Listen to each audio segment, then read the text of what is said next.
ভাইয়ের বাড়ি কোন জায়গায়? তাঁতিপাড়া। ও, তাহলে আমাদের ওইদিকেই মোটামুটি। হ্যাঁ, ওইটাই। রিক্সা রিক্সা কতদিন থেকে চালান? দিন থেকে। এবার ভোট হয়, ভোটের চিন্তা ভাবনা কি আপনার? এখনো ভোট দেন নাই আমার মতো? আমি জামাতকে দেওয়ার চিন্তা ভাবনা।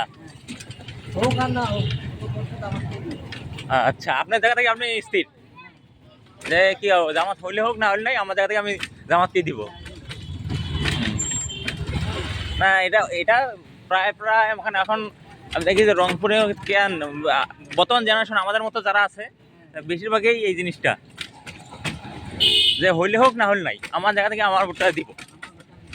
এখন আমি এটাকে আরো অনেকের সঙ্গে কথা বলি এই বিষয় নিয়ে, যে ওদের কথা হইলো আমরা আওয়ামী লীগকেও দেখছি, লাঙ্গলকেও দেখা হইলো, ধানের শীষকেও দেখা হইলো, এখন শুধু জামাতকে দেখা বাকি। এই চিন্তাধারা সবারই একটা,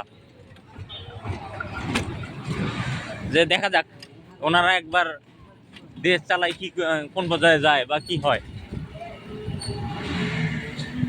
এটাও ঠিক অবশ্য, ওনারা ওদেরকেও একটা সুযোগ দেওয়ার দরকার, যে আসলে তারা কিভাবে চালাইতে পারে, ভালোভাবে চালাইতে পারে অতীতের মতো, না ভালো কিছু ওরা উপহার দেয়।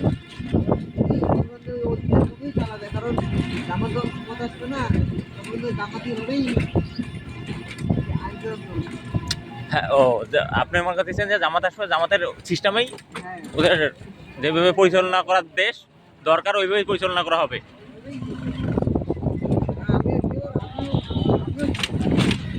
না, ওরা তো ওদের একটা নীতি থাকবে, যে পরিচালনা করার মতো ওদের একটা নীতি তো থাকবেই, যে আমরা এইভাবে পরিচালনা করবো বা ওইভাবে পরিচালনা করবো। ওদের তো একটা ব্যক্তিগত একটা নীতি আছে, বা ওদের মতো। আর এদের মতো করে অতীতে যারা দেশ পরিচালনা করছে ওদের মতো তো আর হবে না, তাহলে এদের আর ওদের মধ্যে তো কোনো পার্থক্য থাকবে না।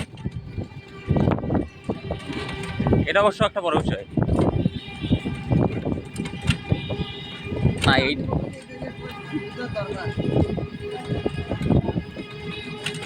হ্যাঁ, এটা এটা আমারও মনে হয়। আমি আমার ব্যক্তিগতভাবে এরকম মনে করি যে এটা ওদেরকেও একটা সুযোগ দেওয়ার দরকার।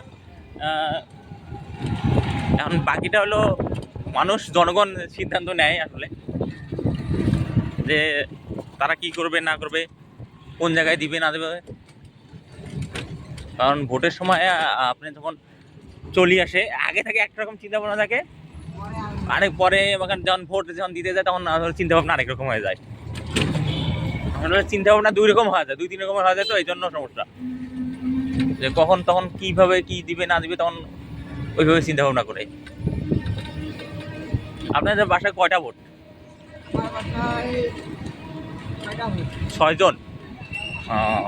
তাহলে 6টাই কি জামাতে যাবে?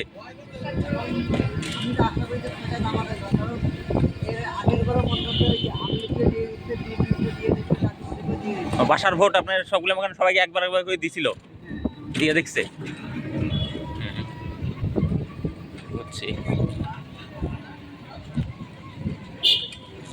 ঠিক আছে, দিয়ে নেবে, তাহলে ভোট দিয়ে দেখেন কি হয় এবার।